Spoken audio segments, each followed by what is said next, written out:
With financial scams targeting seniors occurring with such frequency, it's fair for senior homeowners to ask, is a reverse mortgage safe? Since the first FHA-insured reverse mortgage was issued in 1989, many safeguards have been put in place to protect senior homeowners against unscrupulous practices. It begins with a requirement that seniors be counseled by an independent third party, usually by phone, to make sure they fully understand the terms of the loan. There is a senior-friendly financial assessment that is also required to determine whether the borrower can meet all the qualifying criteria.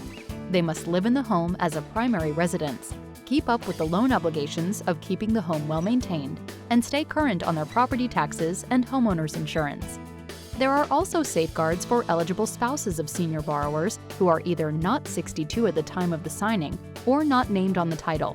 Once a borrower passes or is moved to a care facility, the non-signatory spouse can remain in the home without any principal and interest payment obligation until they pass away or move out.